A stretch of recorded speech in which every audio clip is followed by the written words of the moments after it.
ഇന്ത്യയിൽ കലാപം ഉണ്ടായിട്ടുള്ള ഒറ്റപ്പെട്ട സംഭവം ഉണ്ടായിട്ടുണ്ട്. ഇവിടെ നിന്നും ഒരു അച്ഛന് അല്ലെങ്കിൽ ഒരു കന്യാസ്ത്രീക്ക് വടക്കേന്ത്യയിൽ പോകണമെങ്കിൽ അവിടെ ഡ്രസ്സ് ഊരിയിട്ട് ബാഗിൽ വെക്കണം, എന്നാലേ പറ്റുള്ളൂ. കലാപമാണത്. BJP വന്നതിന് ശേഷം BJP എന്ന് പറയാനില്ലേ, ഒറ്റപ്പെട്ട സംഭവം ഉണ്ടായിട്ടുണ്ടോ? ഇവിടെ മതമില്ലാത്തൊരു ജീവൻ ഉണ്ടാകാൻ നമ്മളിപ്പോൾ ഈ തലമുറയിൽ ഉണ്ടാവില്ല, ഉണ്ടാകാൻ പ്രാർത്ഥിക്കാം. അതാണ് വേണ്ടത്. അല്ലാതെ ഇത് നമ്മളിവിടെ കിടന്ന് യുദ്ധം ഉണ്ടാക്കിയിട്ട് എന്ത് കാര്യം? മതമില്ലാത്ത ഒരു ജീവൻ ഉണ്ടാവില്ല, അതിനുവേണ്ടി ശ്രമിക്കും. ഒരു കാര്യം മനസ്സിലാക്കേണ്ടത്, മഹാത്മാഗാന്ധിയെ വെടിവെച്ച് കൊന്നത് നാഥുറാം വിനായക് ഗോഡ്സെയാണെന്ന് പോലും സമ്മതിക്കാത്തവരാണ്. ഒന്ന്, ഇദ്ദേഹം പറഞ്ഞത്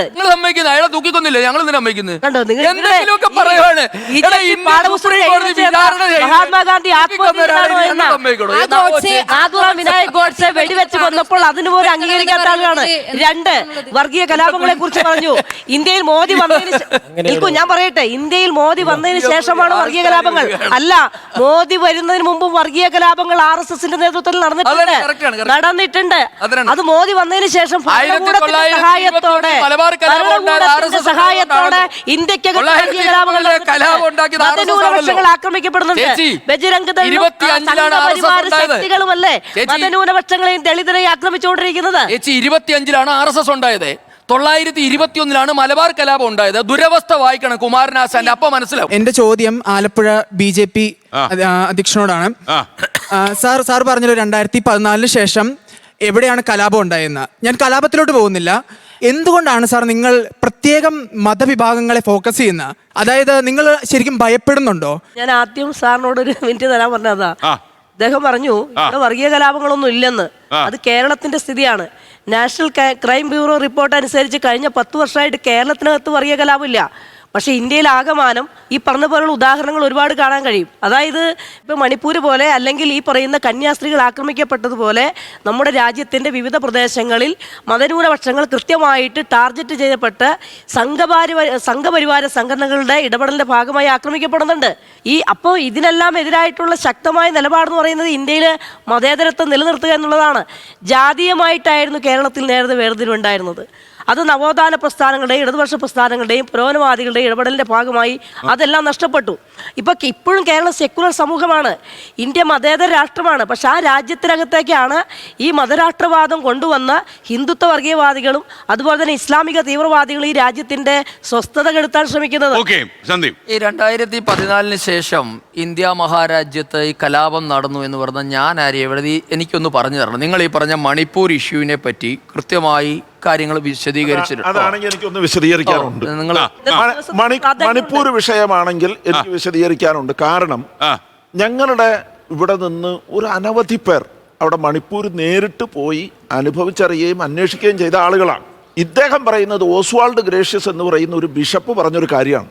ആ ബിഷപ്പ് പറഞ്ഞ സമയത്ത്, അതായത് മണിപ്പൂരിൽ ഇന്റർനെറ്റ് ഇല്ല, ഫോണില്ല, ഒരു സാധനവുമില്ലാതെ കംപ്ലീറ്റ് കട്ട് ചെയ്തിരിക്കുന്ന സമയത്ത് സർക്കാർ പോയി കൊടുത്തൊരു വിശദീകരണം അതാണെന്ന് വിചാരിച്ച് ബിഷപ്പ് പറഞ്ഞതാ.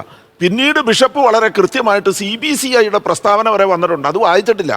ആ CBCI തന്നെ വളരെ കൃത്യമായി പറഞ്ഞിട്ടുണ്ട്, മണിപ്പൂരിൽ 350ഓളം പള്ളികൾ ആക്രമിക്കപ്പെട്ടതിൽ 125ഓളം പള്ളികൾ മെയ്ത്തികളുടേതാണ്. മെയ്ത്തി കുക്കി സംഘർഷമാണെങ്കിൽ മെയ്ത്തിയുടെ പള്ളി ആക്രമിക്കപ്പെടൂല, പള്ളി ആക്രമിക്കപ്പെട്ടു. മനസ്സിലായി. മെയ്ത്തി കുക്കി സംഘർഷമാണെങ്കിൽ മൈത്തിയുടെ പള്ളി ആക്രമിക്കപ്പെടില്ലേ? ആക്രമിക്കപ്പെടുമല്ലോ. നിങ്ങൾ രണ്ടുപേർ സംഘർഷം അവർ ആക്രമിക്കപ്പെടില്ലേ? അല്ലല്ല, പള്ളികൾ മാത്രം. ഞാൻ അടുത്തൊരു കാര്യം പറയാം, പള്ളികൾ മാത്രം.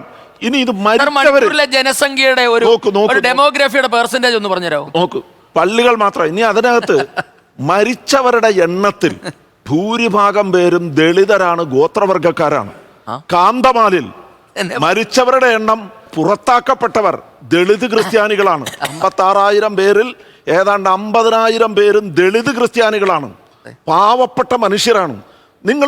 നിങ്ങൾ ക്രിസ്ത്യാനികൾക്കെതിരെ ഉണ്ടായ ആക്രമണം നടത്ത പ്രധാനപ്പെട്ട സ്ഥലങ്ങളെല്ലാം എണ്ണി നോക്കിക്കോ, കണ്ടു നോക്കിക്കോ, മുഴുവൻ ദളിതരാണ്, പാവപ്പെട്ട മനുഷ്യരാണ്.